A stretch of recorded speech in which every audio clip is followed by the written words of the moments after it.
Alô você!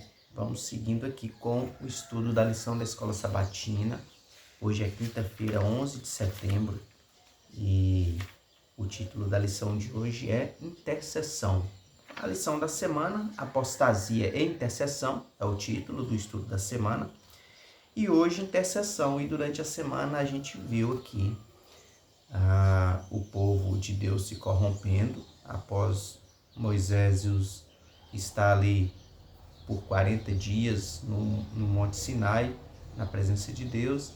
Arão não resiste à pressão e faz um bezerro de ouro ali a pedido do povo para que eles pudessem adorar, e se corrompem ali e viram uma algazarra. Quando Moisés está voltando do monte, está com uma gritariada, né?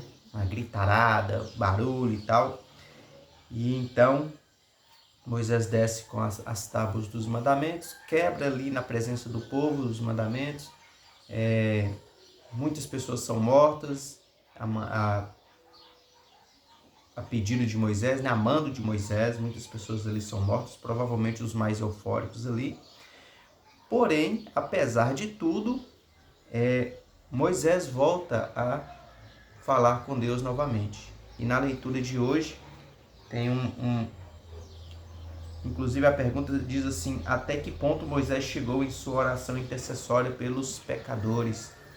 E na leitura de hoje, aqui no capítulo 32, dos versos 30 ao 32, diz assim: no dia seguinte, disse Moisés ao povo: vós cometestes grande pecado. Agora, porém, subirei ao Senhor e, porventura, farei propiciação pelo vosso pecado. Tornou Moisés ao Senhor e disse: ora, o povo cometeu grande pecado, fazendo para si deuses de ouro. Agora, pois, perdoa-lhe o pecado, ou, se não, risca-me, peço-te, do livro que escreveste. Esse livro aqui, existem alguns livros no julgamento divino, né? Nesse processo de salvação. Tem o livro memorial, tem o livro da vida, e existem outros livros mencionados na Bíblia, e é uma grande possibilidade de que Moisés estivesse se referindo aqui ao livro da vida, o livro onde estarão registrados ali os nomes de todos os que se salvarem. E a lição vem trazendo um ponto importante, porque Moisés é considerado por muitos como um tipo de Cristo. E por que ele é considerado como um tipo de Cristo? Porque a maneira pela qual Deus consegue nos dar a possibilidade da salvação é por meio do seu próprio sacrifício.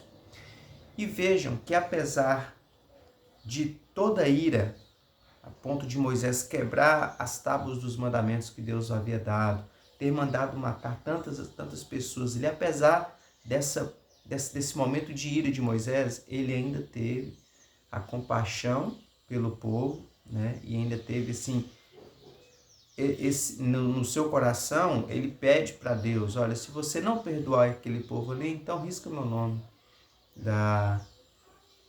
do livro que você escreveu. Então, assim, um autocontrole muito grande, né? Ele está vendo o povo rebelde, ele está vendo aquele povo constantemente resmungando, está ali reclamando de Deus, se rebelando sempre, e ainda assim ele, na presença do Senhor ali, ele ainda fala com Deus. Imagina o momento em que ele não estava ali, né, se sentindo naquela emoção ali na presença do Senhor, conversando com o Senhor, num momento maravilhoso, e mesmo naquele momento, lembrar do povo rebelde e falar assim: olha, se o Senhor não perdoar, então risca meu nome aí do seu livro. É uma grandiosidade aqui do amor muito grande e altruísmo de Moisés. E a lição da Escola Sabatina ainda vem falando assim, em Êxodo 32, a palavra traduzida como perdoar, que Moisés pede para que Deus perdoasse o povo, né? E se não, perdoa o teu povo, se não perdoar, então risca meu nome. A palavra traduzida como perdoar também significa carregar ou tomar sobre.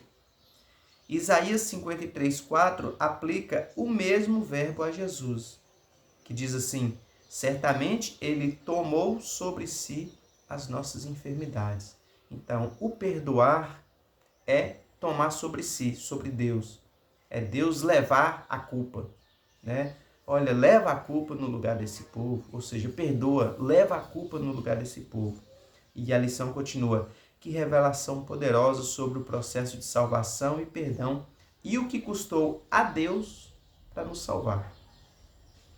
Mais uma vez eu repito, aquele povo lá foi rebelde, foi mal e tal e tudo, mas nós também somos. E o que Deus fez por nós é muito maior, porque Ele toma também os nossos pecados sobre Ele, ou Ele tomou na cruz do Calvário os nossos pecados e morreu sem culpa por cada um de nós. Moisés estava pedindo ao Senhor que tomasse sobre si o pecado do povo, exatamente o que ele faria na cruz muitos séculos depois. Esse texto revela como podemos obter o perdão. Deus, em Cristo, levou sobre si nossos pecados, e essa é a única maneira pela qual poderíamos ser perdoados. Essa é uma expressão poderosa do plano da salvação e uma demonstração para nós e para o universo do que custou a Deus nos salvar. Que texto fantástico, né? Que texto muito exemplificativo, né? Assim, de uma maneira muito poderosa. Deus faz isso sobre si, sobre Ele mesmo, para nos salvar. E esse exemplo de Moisés aqui foi uma verdadeira revelação também. Não seria revelação a palavra, mas seria assim, uma demonstração bem pequena do que Deus havia de fazer por nós e fez, né, na cruz do Calvário. Então, que tenhamos também esse entendimento. Primeiro, de que Moisés foi fantástico ali na sua intercessão, a ponto de entregar a própria vida em favor daquele povo pecador, mas também que Cristo foi quem de fato fez isso por toda a humanidade, por todos os que salvarão de todas as eras, né? Então, que de fato possamos entender isso e aceitar esse sacrifício do Senhor em nossas vidas. Vamos orar? Senhor, nosso Deus e Pai, te agradecemos mais uma vez, porque a Tua palavra cada dia mais nos ensina lições preciosas para as nossas vidas, e sabemos que assim como Moisés intercedeu ali pelo povo, o Senhor também intercede por cada um de nós, e te pedimos que nos ajude a aceitarmos o Teu sacrifício, a Tua morte na cruz para a nossa salvação. Ensina-nos, ajuda-nos a entender da melhor forma possível e de fato que a nossa vida seja transformada pelo Senhor. São bênçãos que pedimos e agradecemos em nome de Jesus. Amém. Então é isso. Fique com Deus. Obrigado por estar acompanhando, por curtir. Comente também se está gostando. E em breve voltaremos aí. Se Deus quiser, à noite estaremos aí de volta com a leitura da Palavra de Deus. Tá bom? Então fique com Deus e até mais.